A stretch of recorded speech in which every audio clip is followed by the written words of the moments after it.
السلام علیکم. آج بات نہیں کر پائی. Happy new year to all of you اور فار آل مائی فینس. اور اللہ سبحانہ تعالیٰ اس سال کو بہت اچھا کرے ہمارے لیے, ہمارے حق میں بہتر کریں, آمین. اور اپنی بلیسنگس اور اپنی حکمت اور اچھی اچھی چیزیں اپنی ہمیں عطا کریں اور ہمیں ثابت قدم رکھیں, آمین. اور ہم سے بہت اچھے اچھے کام لے لیں دنیا آخرت کے, آمین ثم آمین. اور ہم سے راضی ہو جائیں, ہمیں راضی کر لیں, آمین ثم آمین. اور آج ایک ڈسکشنز کرنا چاہ رہی تھی میں. ایک پیشنٹ آئی میرے پاس, شی از 60+, اور 3 دن ہوئے آئیں, میں بتا رہی ہوں کہ بہت زیادہ سانس پھولا ہوا, اور جو ہے وہ میزریبل کنڈیشن کے, بیٹھ نہیں جا رہا, بات نہیں ہو رہی. ان سے پوچھا تو انہوں نے بتایا کہ 3 to 4 days ان کے ہسبینڈ کا انتقال ہوا ہے اور وہ عدت میں ہیں. اچھا, تو مجھے سمجھ نہیں آیا کہ وہ اتنا بڑا گھونگھٹ کاڑ کے, اور اس پہ ان کو سانس نہیں آ رہی, بریتھ لیس ہو رہی ہیں, اور ایمرجنسی سچویشن بن گئی ان کی اس چیز پہ. تو کیا قرآن میں ایسا کچھ ہے کہ ان کے لیے عدت ہے؟ اور عدت اگر ہے تو اس کی کیا ریکوائرمنٹس ہیں اس کے, کہ نہیں جی میں ابھی اکیلے باہر نہیں نکل سکتی, میں بیٹے کے ساتھ نکل رہی ہوں کیونکہ میں عدت میں ہوں.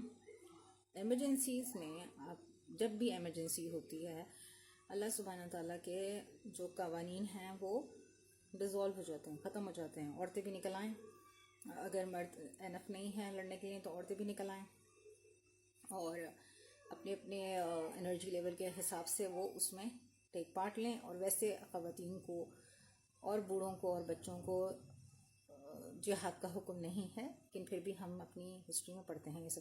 تو عدت کی بات میں کر رہی تھی.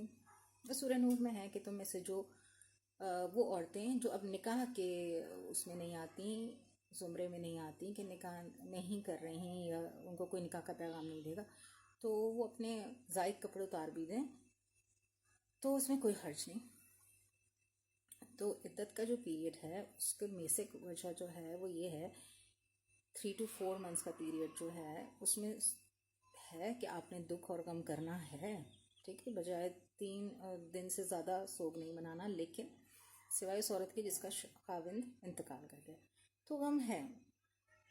اس میں اتنا بڑا گھونگھٹ کاڑ کے آنا, اینڈ ایجنگ کے سارے سائنس تھے ان میں, اور کوئی ایس سچ نئی چیز تھی. تو اس میں اس طرح کی عدت نہیں ہے کہ آپ گھونگھٹ کاڑ کے کہ کوئی شکل نہ دیکھے یا کوئی نہیں. اسلام کو سمجھیں. عدت کا جو مطلب ہے ایز اے گائنیکالوجسٹ میں بہت اچھی طرح سمجھتی ہوں کہ 3 months اور 4 months کا یہ پیریڈ ہے کہ اگر نطفہ ہے اس میں اور بچہ ٹھہر گیا ہے وہ ریویل ہو جائے, اور پھر جب تک آپ اس بچے کی ولادت نہ کریں, آپ دوسرے سے نکاح نہ کریں, کیونکہ اس میں بہت سارے چانسز ہوتے ہیں کہ آپ پہلے نکاح میں آ جائیں. اچھا, جس کا خاوند ہوا ہے تو اس کو بھی اسی لیے ہے کہ پہلے یہ چیز ریویل ہو جائے, اور پھر کہ یہ جو بچہ ہے اسی کے نام سے رہے, کیونکہ رسول اللہ صلی اللہ علیہ وسلم کی جو ولادت ہوئی تو ان کے والد صاحب بھی ان کی ولادت سے پہلے انتقال کر گئے تھے.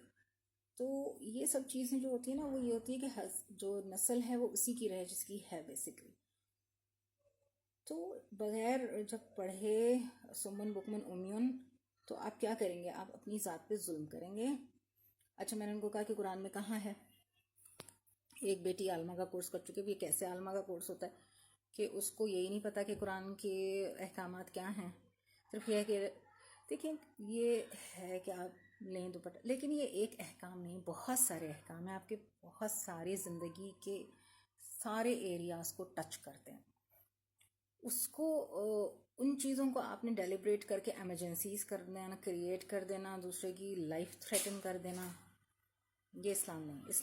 اسلام کو میزریبل بنا کے پیش نہ کریں. اسلام بہت پرفیکٹ ریلیجن ہے اللہ کی طرف سے, اس کو میزریبل نہ بنائیں. اگر آپ میزریبل بنائیں گے اور اللہ کے اوپر جھوٹ باندھیں گے تو جس نے اللہ کے اوپر جھوٹ باندھا اس کا ٹھکانہ جو ہے وہ جہنم ہے. ایگزیجریشن نہیں ہے, جتنی جو چیز ہے اتنی ہی کہی گئی ہے, اس کا ایگزیجریشن نہیں ہے, اس کو فضول تھوپنا نہیں ہے. کسی چیز کو اللہ کی کہی ہوئی کسی چیز کو کم امپورٹنس دینا اور اپنے پسند کی چیز کو زیادہ امپورٹنس دینا یہ بھی غلط ہے. تو یہ ساری چیزیں کرنا, بیلنس رکھنا ہے, جس طرح آپ کہتے ہیں نا بیلنس ڈائٹ آپ نے لینی, اس طرح یہ چیزیں بیلنس رکھنی ہیں. ہر احکام، تو آپ نے بہت سارے احکام جو ہیں وہ پس پوش ڈالے ہوئے ہیں، اور صرف جو جس سے آپ کسی کو ذلیل کر سکتے ہیں وہ احکام آپ اٹھا کے اور بولتے رہتے ہیں. اس سے گریز کیا کریں. اور اپنے اگر تمہیں سے بہتر انسان وہ ہے جو دوسروں کے لیے نفع بخش، تو نفع بخش بنے. اس کے لیے اسکلز چاہیے. مجھے ہاں جی ایک صاحبہ تھیں، انہوں نے کہا کہ میں ہر کسی کی مدد کروں تو کوئی بھی میرے پاس میں اسے 100 روپے دے دیتی ہوں، 100 روپے میں کتنی مدد ہوگی. ٹھیک ہے، یہاں پہ میں سوچنے پہ مجبور ہو گئی. میں نے ان کو کچھ نہیں کہا بیکاز وہ تکبر کے اسٹیج پہ تھی کہ میں نے کہہ نہیں سکتی تھی کچھ.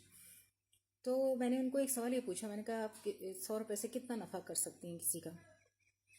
ٹھیک ہے، پیسے سے نفع سے زیادہ آپ کی اسکل ہے. اگر آپ کسی کا کینسر کا آپریشن ہونا ہے، آپ کے پاس کوئی اسکل نہیں ہے جو آپریٹ کر سکے، آپ کے پاس کروڑ بھی ہوں تو کیا وہ اس کی جان بچا سکے؟ تو اسکل سب سے پہلے. ہم جو اسکلز دیتے ہیں وہ کم پیسوں پہ کبھی مفت بھی دے دیتے ہیں، تو وہ اسکلز بھی لینا. اپنی پوری لائف ہم نے لگائی ہے اس پہ، تو ہمیں وہ اسکل ہم نے سیکھی ہے سیف رہنے کی، کہ ہم پیشنٹ کو بھی سیف کریں اور اس کو بینیفٹ دیں. تو اسکلز کی امپورٹنس جب تک آپ نہیں سمجھیں گے، پیسے کی امپورٹنس سمجھیں گے، اسکلز کی امپورٹنس نہیں سمجھیں گے، آپ لیگ بیہائنڈ ہو جائیں گے. کیونکہ آپ کی کرنسی ویلیو لو ڈاؤن ہوگی. 1 لاکھ جو نیکسٹ آئے گا اس کی وہ ویلیو نہیں رہے گی، اسکلز کی ویلیو وہی رہے گی، بلکہ بڑھتی ہے. اسکلز AI ٹیکنیکس ہوں، کچھ بھی ہو، جو ہیومن اسکلز ہے اس کا کوئی متبادل نہیں ہے. ان کے لوگ نکمے ہیں، وہ نہیں سیکھتے ہیں. سارا جو ڈاکٹر ہے وہ یہاں سے جاتا ہے پاکستان سے، کیونکہ وہ محنتی ہر کوئی نہیں محنت کرتا. تو اسکلز کی ہمیشہ حسنات جو ہے نا وہ اسکلز بھی ہیں، اچھی اسکلز حسنات ہیں. چوری کرنے کے لیے، غلط کام کے لیے آپ کی صفائی دیکھ لیں گے، لیکن اچھے کام کے لیے، بینیفٹ کے لیے صحیح طریقے سے کوئی اسکلز نہیں سیکھے گا، نہ کوئی سکھاتا ہے. کیونکہ آپ سیکھتے بھی نہیں ہیں. کوئی جو ہے نا سکھانے والے کے لیے بھی مشکل ہوتی ہے کہ وہ ایک غلطی پہلے ہر اسٹوڈنٹ کی دیکھے کہ اس کی کون سی مسٹیک ہو رہی ہے، اس کو پکڑ کے کریکٹ کرے. تو یہ بڑا مشکل کام ہوتا ہے، تو یہ ہر کوئی نہیں کرتا. اس کو کرنا چاہیے.